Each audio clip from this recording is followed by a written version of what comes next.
Someone for a clean. Thanks for tuning in to the latest episode of Rise, Grind, Repeat. Today we talk to Diana, creator of the app Clean. We talk about different marketing strategies on her launch event, along with how to grow her brand. Let's hop right in.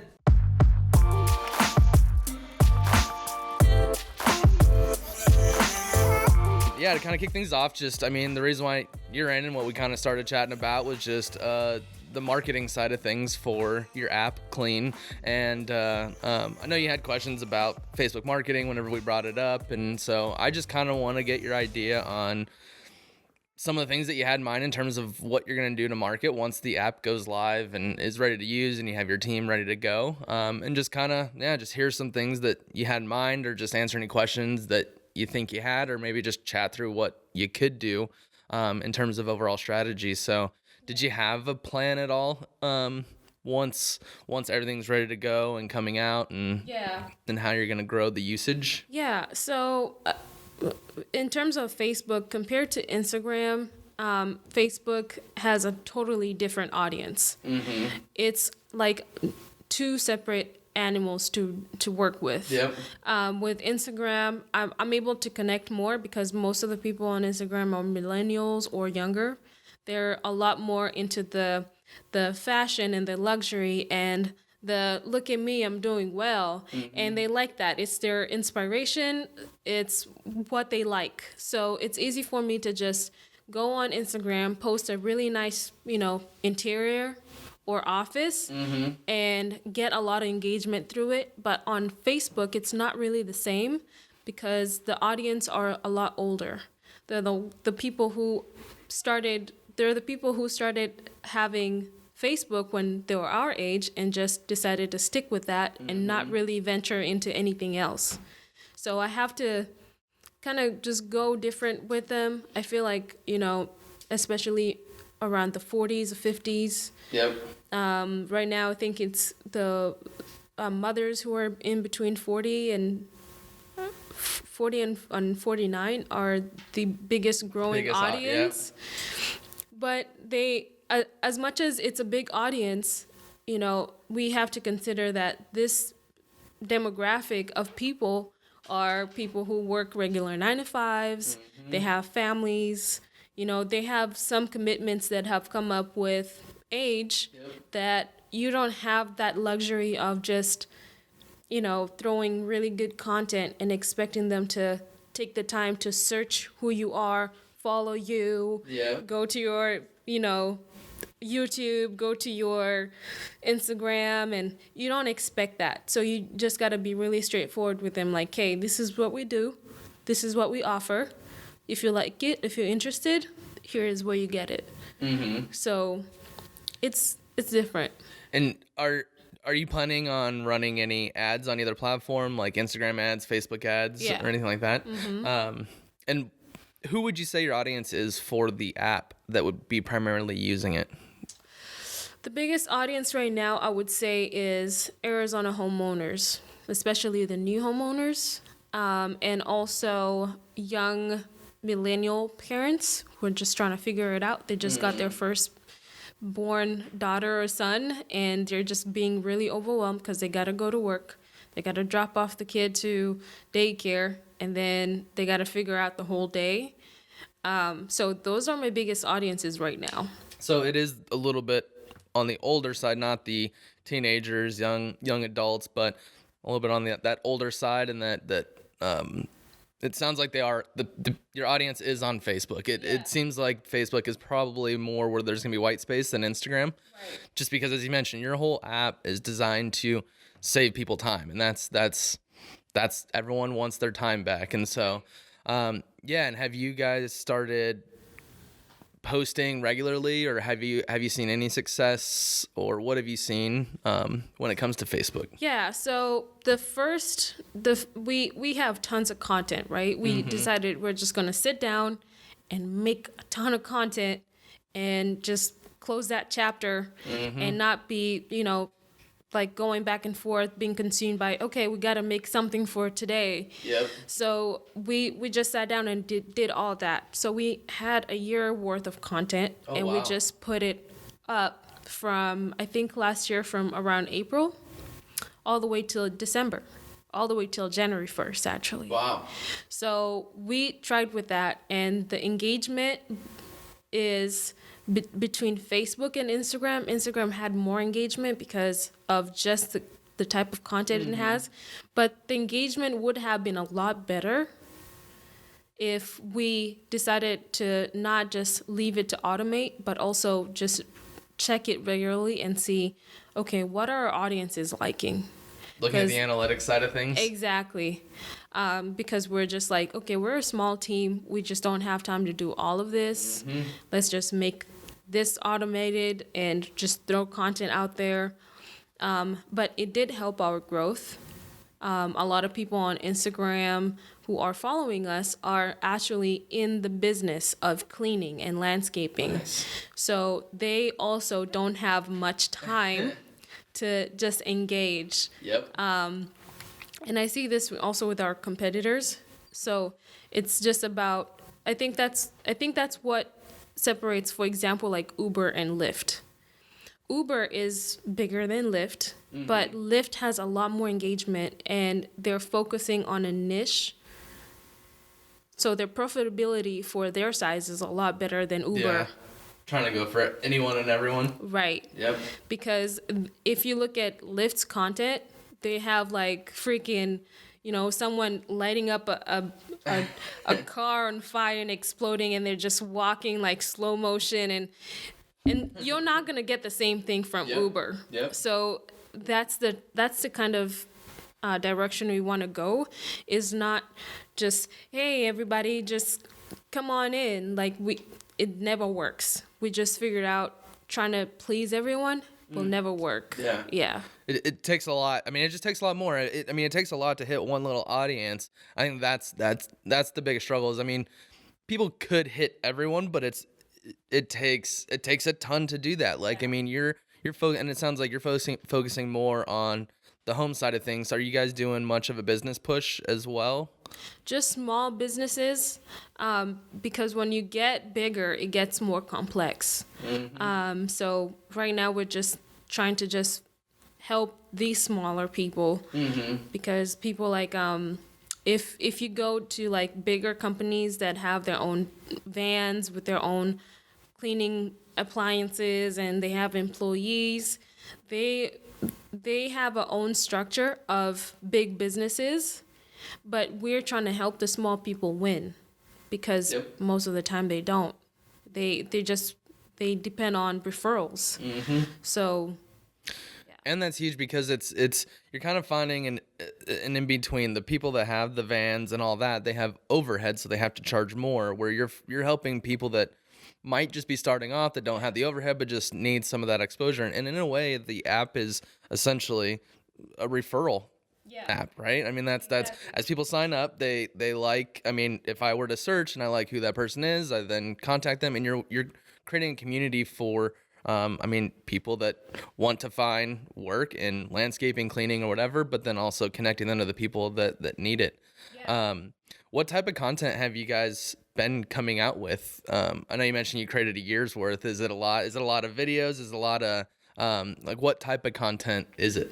Yeah, so we made videos, we made curated images, we made short clips, we also make things like quotes. So just testing out like a bunch of stuff that we'll see. So for example, on the CLYNapp Instagram, you'll see every Monday there's hashtag Monday Motivation, and it's a quote saying something that would encourage people, right? Because we were seeing like, okay, most of the people who are following us are in the business, so let's do something to encourage them.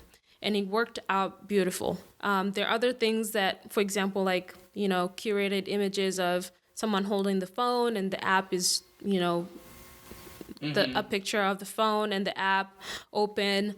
Some are just, people working on a daily basis. And then the latest one that has had the best traction is stories.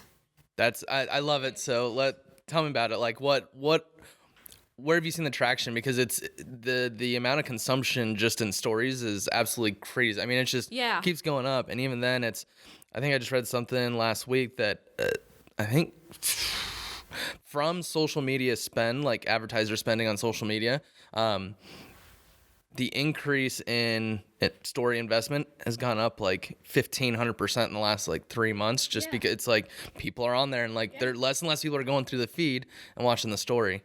So what types of content have you produced for that? And then like what is it generated in terms of overall engagement?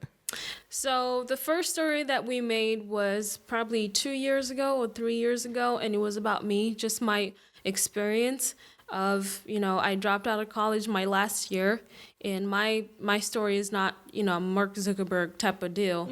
I didn't want to drop out of college. It's just because the college has been so expensive and I couldn't afford it anymore. And so I said, instead of, since I know I was cleaning through college, that it helped me to pay for my college books, it helped me to get my first winter clothes, those type of things that I saw success in as a cleaner. I said, you know what, I'll just go back into cleaning. And I said, I cannot just waste my smarts. I have to do something about it. And the fact that I've met a lot of people in the community who are doing the same job and are feeling like, they've hit a plateau because they can't reach a amount of people. That's when the app was created. And I said that story, it just freaking just blew up. Like, I started from having like 2 likes to 100 in the same day. And I was like, it's small right now when I think about it, but at that time. No, I mean 2 to 100. That's a huge percentage growth. I mean, if you could keep doing that forever in a year, I mean, you'd be getting 50, 100,000. So that's huge. I know. So we said, okay, let's just do that again. It doesn't have to be only my story. There are a lot of people with unique stories. Let's work on that. So the second one was an entrepreneur called Shay. You know her. Oh, okay, yeah. And we just said a story about her of just being super busy with her magazine, and she just doesn't have time to clean up the office the way she wants, and that's why she recommends clean. And then the second one was the realtor, making sure that the house, even though it doesn't have any furniture or it's like, if it's empty, if it's clean, it will close. And those are just the small things that, it would resonate with a realtor like, that's true. Let me look into this. Or an entrepreneur who is working a 9 to 5 and then got to work on her own startup would be like, okay. Yep. It's just that you just need at the end of the day. You don't want someone to just be clapping in tears, It doesn't have to be that way, but the fact that you're telling your own experience, there's someone else with that similar experience. Yep. Yeah. And that's why I love that you're doing the testimonials and stuff like that, because it gives, you could talk about it all you want, but word of mouth does really well. It's the most powerful form of advertising. It's just tough to scale, but that's where you could take the testimonials and everything like that. And then the realtor, you could take that clip and then run ads against realtors and say, hey, did you it's finding the people that you're already helping and then using what's working for them and getting them to explain what it is. Then you can take it and reach people like them. And it just gets that,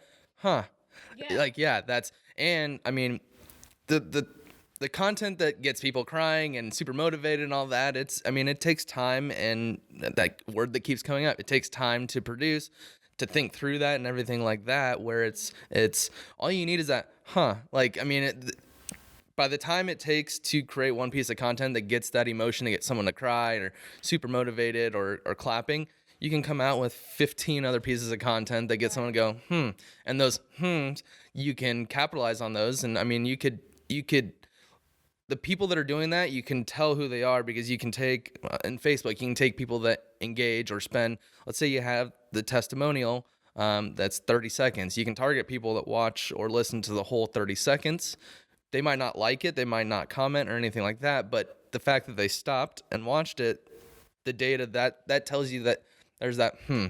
So then you can take that and then retarget them and basically mention, hey, you like this, now come chat or something like that. And you can set up, a ton of different things to help get them into the whole communication flow of what you guys are doing, and essentially turn them into a client or a business that's using the app.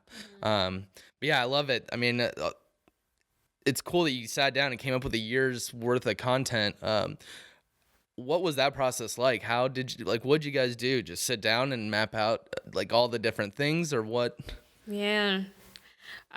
You know what? When I remember that happening, so this is what happened, right? Our content guy, who's now our the content creator for Clean, he saw a video that I just made. I just took the phone, like a selfie, and said my story.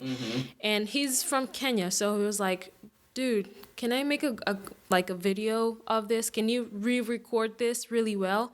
And he told me, just get into your closet where they're close and just record so there's no echo. And I was like, okay. So that whole evening I was just like, crap, I gotta start again the whole time. And then I sent it to him and he made that video.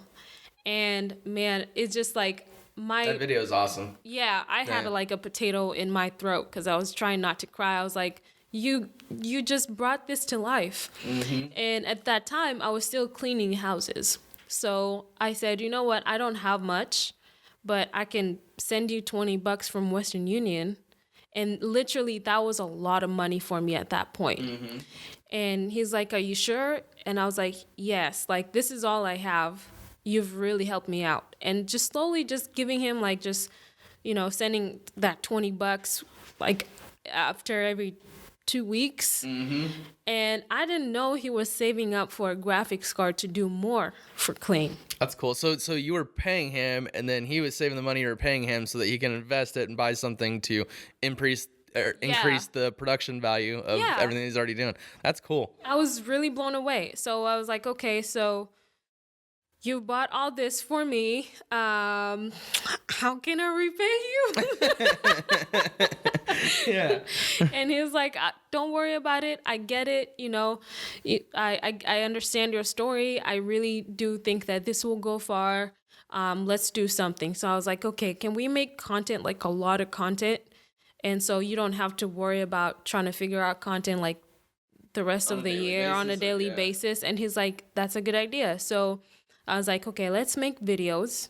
Let's make longer videos like stories. Let's make short clips, after you've watched a story, there's the follow-up clip. And that's what we wanted to make. So we did that. And then we started making images, making really good, interior images, or just something that's not common, a girl who's really nicely dressed and trying to clean her car. So little things like that, we just decided okay, what are these ideas? We just put together the ideas, and he said, okay, I will be quiet for 2 to 3 months. So if you need anything, I don't promise you I'm going to get back to you.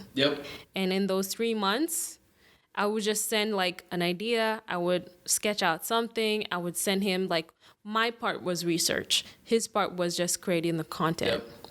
And in 3 months, we were done with a year's worth of content. Wow. Yeah. Yep. That's cool. And is he still, so you have the year's worth of content. Are you guys still producing more? Or is it still on hold and then kind of focusing in other areas? Yeah. So right now it's on hold. The thing that we're making right now are videos, the story videos. But right now we're trying to change direction with how our content is. And you'll see a lot more of that in a month right now.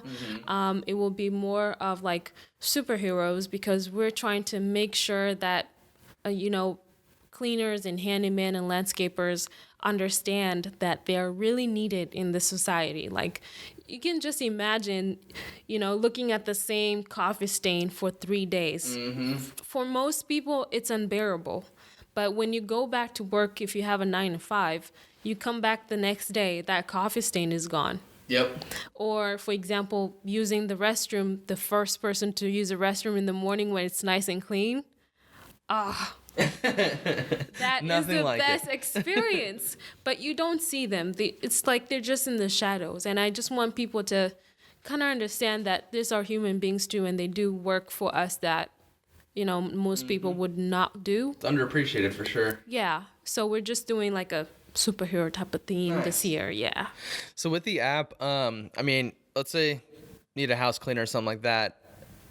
Do you get to choose the frequency, or so they come every day, weekly, monthly?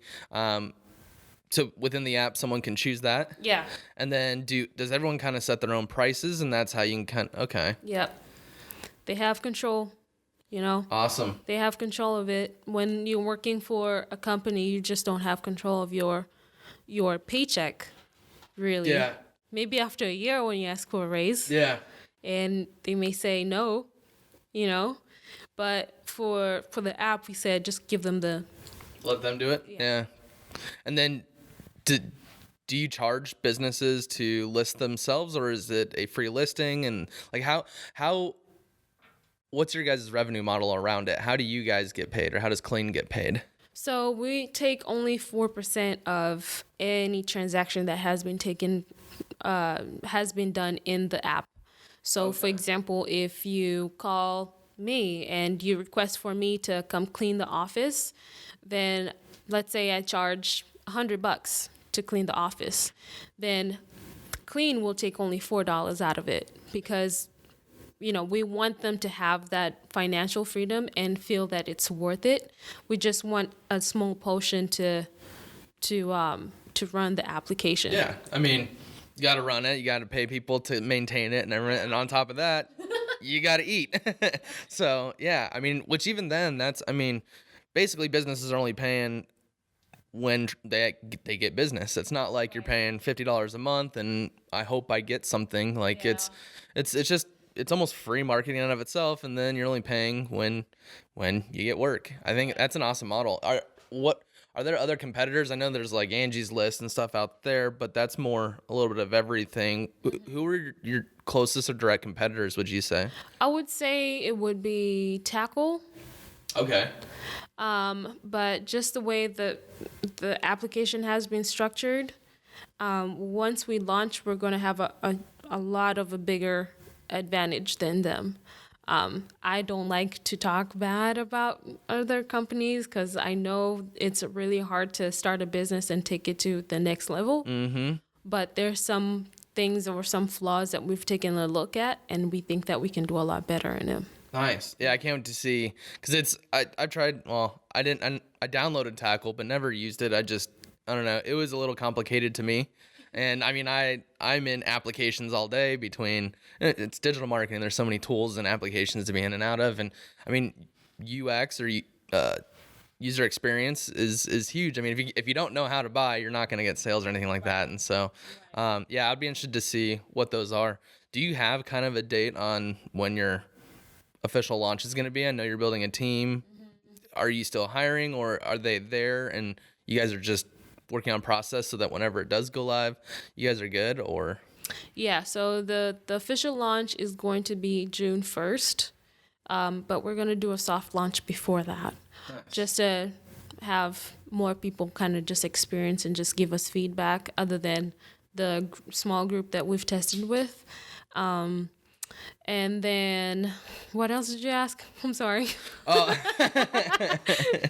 No, what if you had an actual date for the launch, and then what are some things that you guys are doing for the official launch? So the official launch is set to be in Phoenix Art Museum. It's going to be from 5:30 to 8 p.m. on June 1st. It's going to be an amazing event. We have the whole museum by ourselves. Wow. Yeah. So it's going to be fun. Cool. Yeah. And also we're going to have a few speakers who are going to be there. Like, for example, Peter Izugu, who is a retired basketball player from the UK. He's going to be here to speak. I know. Chris Huey is going to be speaking. Chris Huey is the guy who's behind, he does a lot of coding. He helps schools and young girls. Right now, that's his campaign to learn how to code. So he does a lot of stuff like that. So we have like, people like who are influential in the Valley, just people that I know. For example, like Jalia, who's like the most prominent MUA, makeup artist, and she works at her home. So her home needs to be super clean every time a model or someone, an influencer, walks in our house and needs her face and hair done. So yeah, it's gonna be awesome. Especially someone that makes someone look beautiful. When someone walks in, you want the house to look beautiful, because it's like, if it looks like this, what are you gonna do to that? You know what I mean? That's smart. What was that process going through, or getting these people to speak? You got some big people that are gonna be speaking. Like, how did you get the museum, and two, what was the process like to get them to say yes and get them excited to want to speak? You just gotta ask. I love that. And was it just DMing, or did you know someone knew them? Some of them, it just depends. For example, if you're reaching out to somebody who is very business oriented, the biggest chance of you trying to communicate with them through Instagram versus LinkedIn. Yeah. So you rather just reach out to them through LinkedIn, because they're able to know you as a business person and not just like, hey, here's my dog, And there's some people who you just have to reach out through other like agents, or, they have that barrier where not everybody can reach them because everybody's trying to reach them. So you have to just, again, your why. Why are you reaching out to me, and how can I help you so we can work together? Love it. And it's literally just grinding. Like it doesn't grinding. happen overnight, but and I love the fact that you went on LinkedIn. And I love that approach. If I'm pitching a business and trying to talk to you about business, why don't I do it on a business platform? And it's really cool that you mentioned that, because I think LinkedIn is so undervalued right now. Like it's growing like crazy. I'm seeing more and more people more. Especially when it comes to business, it's like that is where business happens. And it's crazy that it's been around for a while. It's been around for over 10 years now, 11 years, but all of a sudden it's just like picking up a ton of buzz. For example, right now we're raising funds, right? We're raising funds for CLYN. And I got introduced. Someone just mentioned, hey, you should reach out to so-and-so from the Arizona Tech Council. And I was like, okay, cool. So I reached out to them through Facebook, and I was like, it's been weeks. They haven't said anything. Yep. And then I went to LinkedIn, where I have a great profile. Yep. And just reached out to them, said, hey, this is why I'm reaching out to you. Is this something that we can possibly do? And I got a reply that same day. Wow, that's cool. So it really it depends on what platform you are in. Yeah.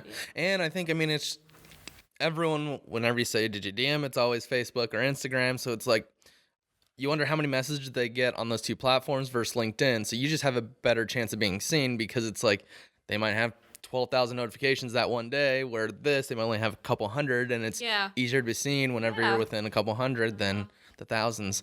That's really cool. Who all can go to the event? Is it like anybody? Mm-hmm. And what have you guys done to, or have you guys even announced it yet? No, not yet. No? I know. Just talking to people, but not really officially put it out there. Just create a Facebook event for it. Because, it's free to create one. Yeah. And then, if you had some money, I would then take that event and push it to landscapers and business owners and homeowners, basically a little bit of everyone, so you have a mix of the crowd. And then it's like, from a business owner perspective, then they can see all the people that are excited about the app and everything like that. But then from the other side, they can then introduce themselves and talk to the businesses who would then be on the app and everything like that. And you're just creating a way that, the whole thing is connecting the two together. You're doing it in real time in a real event setting. And so I think, it it would create a lot of buzz around it, a lot of excitement. And then because Facebook is pushing events so much, it's just, as I said, if you don't have any money or any budget for that, I mean, they do a really good job at getting it out there, because everyone is looking for something to do. Yeah. And so they do a good job at, if you fill out, I mean, everything, the description and what it's all for, and really speak to who the audience should be for and what it's about. Facebook does a good job at just throwing it out there, and then you can get some free people in. But like I said, if you do have a little bit of budget, it would be good to throw some behind the people that would want to use it. People that have kids, 2+ kids, people that have younger kids, people who are homeowners, and then the people that would actually use the app. See, that's why I need you in my life. I don't have time to think about all of this. Yeah. That's great. Yeah, I really need to push Facebook. From the ad, it sounds like you guys are doing a lot of stuff on the organic posting and posting to the channels. But from the ad perspective, like everyone that you're talking about, people who are homeowners, people that, you could target people that from both Google and Facebook. You could target household incomes on Google. You can't target specific household incomes on Facebook and Instagram. They just got rid of that. But if you target Arizona, or Phoenix, you can target the zip codes where the household incomes are in the top 25%. So at least they're homeowners. They have a little bit of disposable income, people that can pay to get that time back, that they can pay someone to come clean and everything.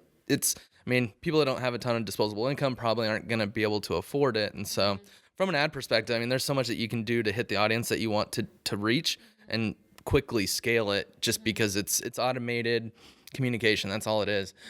One thing that is super interesting is Google offers app download for apps, basically. So like on Google search, if someone cleaning apps, people, like, we can choose the keywords that a business could type in, business cleaners or something like that, and then the app could show up number one and say, hey, download our app, and then you can explain it. But essentially, when someone types in any of those keywords that you want to be around, you could pay to show up number one and literally have them download the app from there. Yeah. And so I think that'd be huge, because once they download the app, then you can, as long as they enable them, send the push notifications and everything like that. And that right there is so powerful, because it doesn't cost anything to send those push notifications. And it's funny because I was talking with my wife yesterday, and she goes, man, Wish is so smart about, was it Wish? No, Let Go. It was Let Go. She's looking for a kitty condo thing or whatever, and then like she'll get notifications every couple days, like, hey, there have been new listings, and she's like, I totally forgot about it. And now I went back on, and now it's like the usage is there. It's just there's so much going on that you forget, like, oh yeah, I forgot that I need to get my house clean. It's like, again, you don't have the time to think of that. And so once you get them to download the app, then you have the ability to be like, hey, remember you were looking for a cleaner? And it's like, oh yeah, I forgot about that. And then they actually make it. And like, so I think getting someone to download the app would be, huge. That's the first. That's the first step. Yeah. Before anything. So it's like I said, if I don't know, you're doing a lot. I don't know what you have budget wise, but if you do have some budget around, like whatever it is, I'd love to. I think there's tons of opportunity for what you're doing, because connecting people is huge, especially, on the business side of things, you definitely have a little niche of what you're trying to hit. And so if you have some budget, would love to throw around some ideas like that. Like, hey, over the next couple months, we're doing this event and this event, or we have this, or what promotion, what do you have going on? And then we can figure out how to just lay a whole marketing plan out on how to get people. The ultimate goal is going to be get people to download it. And then from there, the next step is getting people to actually use it. And so we can create a whole just marketing plan around, this is what we're going to do to get people to download it. Once they download it, this is what we're going to do and say to try and get them to use it. And it's a lot of, what do we say when someone hasn't been in the app in 2 months? What do we say when people are coming back every day but not purchasing? And it's identifying the audiences and how they're actually using the app. And then we can just start communicating on figuring out, maybe it's a pricing thing, maybe it's whatever. But as we do more, we get the analytics and really take a look at, why are people using it? Why are people not using it? And then we can expand on why they are. And then the reason why they aren't, then we can try and figure out why not, and then just speak to that. Mm-hmm. It'd be fun. Amazing. Amazing. Yeah, because I mean, the audience you want to hit, it's all there, especially the videos that you have. I think YouTube would be huge as well. I mean, that video that you have, whiteboard videos do really well just on engagement. People like to just see what's going to be drawn next, but it's the words that are what are powerful, because you get the drawing to just get their attention, but as they want to see what's drawn next, you keep hitting them. And like the video that you showed me, we're at the other office. I mean, that would be huge. And again, you could target people that are searching for cleaners, for landscapers or whatever, but I mean, they might not be on YouTube searching for that, but Google has a cool feature where if they've searched on google.com for like landscapers near me, they then go to YouTube, we can target those people. So we can, even though they might not be searching for landscapers on YouTube, we know that they have searched for it. So then it's like, hey, look at this cool video. And that would be a good way to introduce yourself. But I mean, you could start creating videos specific to landscapers. So it's like, if we know someone has searched for a landscaper, hey, have you been looking for landscapers? Look at this awesome. Like, I mean, you don't have to get that creepy, but I mean, you get the same thing with home cleaners. Hey, or use it like, and you can start creating content or videos specific to what you know people are searching and how your app can benefit them. And then YouTube, it's insane what you can do, and just how, like, because those pre-roll ads that you can skip in 5 seconds. I mean, it's you only charge when someone watches 30 seconds or more of the video, and so like if they skip, you're not charged anything. And so if you can do a good job at branding yourself in the first 5 seconds and they skip, I mean, there's a lot that you can do, but even then, you're looking at 2-3 cents for someone to watch the 30 seconds or more of the video. So it's very cost effective, super cheap. I mean, to get someone's attention for 30 seconds, I think is a couple cents is super cheap. And even then, the people that watch it, again, you can target those people and then say whatever you want to them. But there's a lot you can do with video, and you already have a ton of content. And so it'd be fun seeing what all you have, and like, oh, well, we can use this for this and use this for this. And so what would you, for example, someone who's starting off like me, when they have the application out or the product out, not out, but finished, and they want to have a huge, good audience to kick off the launch, especially for Facebook. Let's say, for example, events. Mm-hmm. So the launch event, what would be what would be the first, thing that you would advise them to do? So, like, the event that you're doing, it would be, I don't know if you have any material around what the event's going to be about, but if you did a video on what it's going to be about, why you're doing it, what your goal is, like, just why are you doing the event? Do that in a video.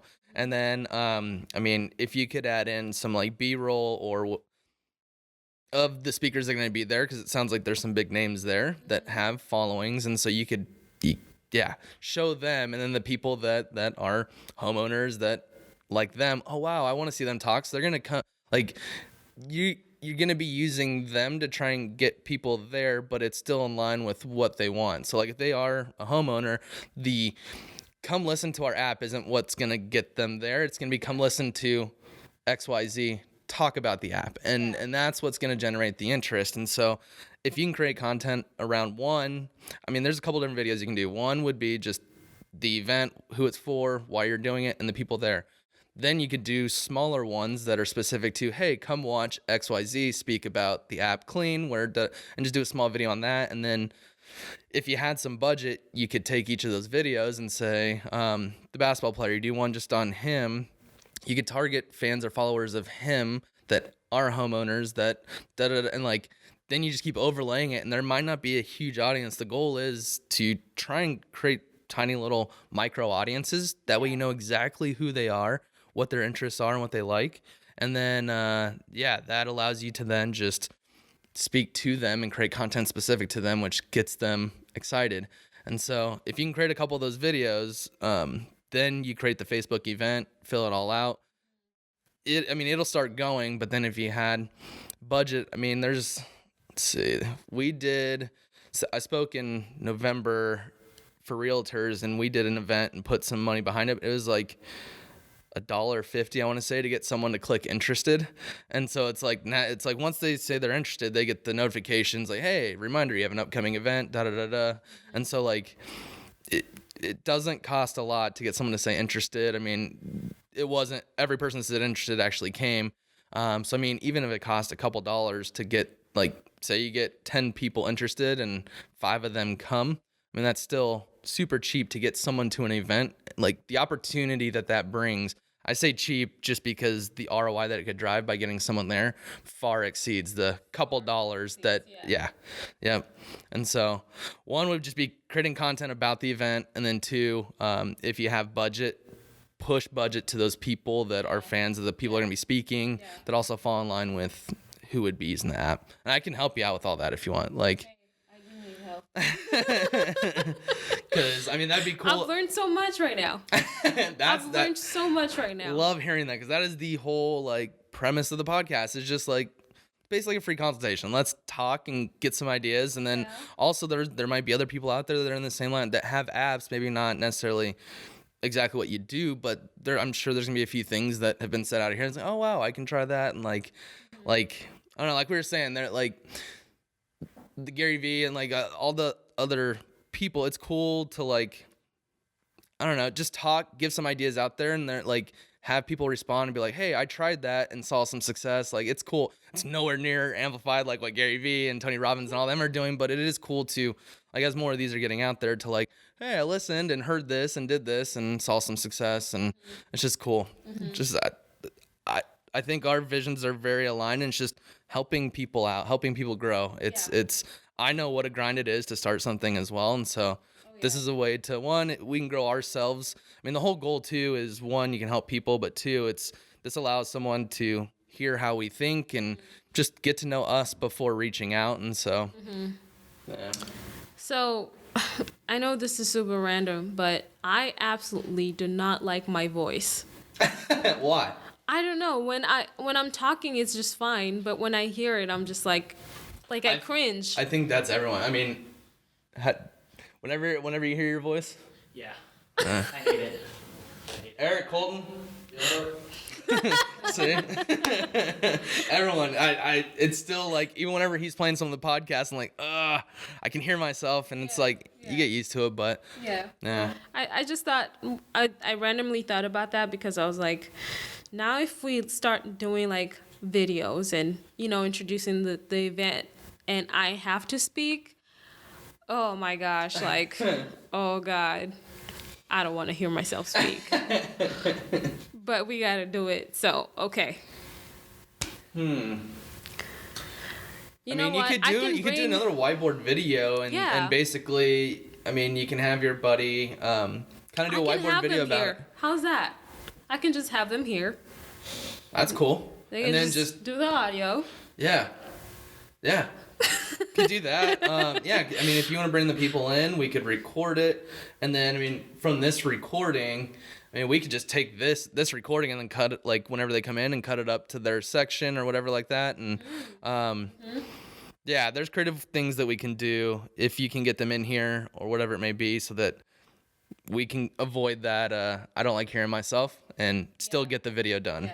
Because I know that's a pushback. It's like, if gonna have to force you to be into it or whatever, you might not want to, but if we can think of ways, then we can get it done. But you know what? People who have, weird voices, I guess, or unique voices are the ones who are heard the most. Exactly. So it is a fear, but it could also be a huge advantage. So that was great. Cool. So, I mean, do you have any questions for me? Anything that you've been thinking of from a marketing perspective? I know this is just kind of conversational, which is exactly how I want to keep it, but I would say, what do you think about influencers on Facebook? I mean, influencers, it's word of mouth. I mean, that's pretty much what influencers are, where the big thing is like, not big thing, but where people get stuck is like trying to find influencers that have the most followers, and it's really the engagement. It's like, sure, someone can have 1 million followers, but if they're only getting a couple likes or comments or whatever, they're posting stuff, but their audience isn't engaging. So it's to me, if they're not engaging, you're not getting what you're paying that influencer to do, and that's to get your brand out there and have people engage with it and grow your audience. And so I think that there's huge opportunity. It's not just getting anyone and everyone that has the biggest following. And even then, it's looking to who are their followers. Like, you might reach out to a huge model that has a ton of people, but none of them are homeowners, business owners, and it all comes down to the audience. It's who is this message going to be speaking with? And I don't have it on this phone. I can't remember what app it was, but there was an app that did a really good job at what categories do you want to reach. And so moms with young kids, there's business owners, and so it filtered influencers down to who their audience was.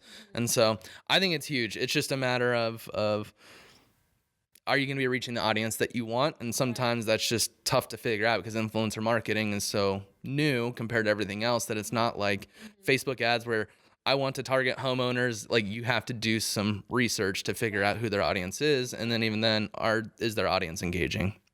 And so is it something that you've started researching or looked through? Or? Yeah, I've been looking a lot into influencers. On Instagram, it makes a lot of sense. Mm-hmm. And, we can grasp an audience that's nationwide. But when it comes to Facebook and just being very niche, like, for example, here in Arizona, there are very few influencers who are, in that category that we're targeting. So, for example, I found only maybe a couple influencers who are mothers. Gotcha. Most other people are just, they don't have any following. Yeah. At all. Yeah. So it's like the idea is awesome because, like I said, it's just word of mouth because someone else is saying something in their audience. Yeah. Like, so it's word of mouth at scale. Mm-hmm. It's just like you said, identifying the people that would have the audience that's in line with your brand, your product, your service. But then also, is that audience engaging with that type of content? It's just use the analytics. I would say go with a couple different influencers and figure out a way to track it. And I'd love to help you with that as well. But really track what influencer is doing better, what content are you giving them that they're pushing out there that's doing better. And it's really just using the analytics. I mean, it's a lot of this isn't, it's like even business by business, each tactic and everything is going to be different just because it's who you are as a brand. Like I said, there are other competitors like Angie's List, Tackle, but you guys are all different and like what you guys say and do, it's all different. So what works for them might not work for you. And so at the end of the day, that sounds like a good idea. Let's figure out how to run with it, but also track it. And at what point, it's really defining how long are we going to let this run for, what numbers are we going to look at, and what do those numbers have to look like to say this is a win or this is a loss. Right. And it's a lot of testing, and sometimes you're going to win. Most of the time, I mean, it's you're going to win, sometimes you're going to lose, but it's really whenever you win, how do you expand on that? When you lose, right. Why did you, and could we do things different to turn that L into a win? Yeah. But yeah. You just got to win 51% of the time. Exactly. Yeah. That's really what all that matters. Yep, and a lot of that is just continually doing, and that's like you're doing all that. It sounds like your work ethic is huge. I mean, it's strong. You're doing it, like just doing the day to day. I mean, you're doing it, and so that's, like I said, would love to figure out some ideas on how we can get this out there and stuff like that, because it's all I want to be around is other people that want to help others, not just in it for the money. And so I can totally see that with what you're doing, and just after talking with you a few times, I mean, can totally see that. And so well, let's do that. Sweet. Let's do that. Well, I think your realtor is going to be showing up soon, so I really do appreciate it and your time. And go ahead and tell people who you are, what your app is, where they can find it, and everything like that. Yeah. My name is DIana Muturia. My last name is a mouthful, so don't worry about it. My Instagram is Diana_Muturia. And my CLYNapp Instagram is just CLYNapp. So CLYNapp. That's for every platform. When it goes to Facebook, LinkedIn, Twitter, whatever it is, just use CLYNapp. Awesome. Diana, appreciate your time. Thank you, Dustin. Appreciate it.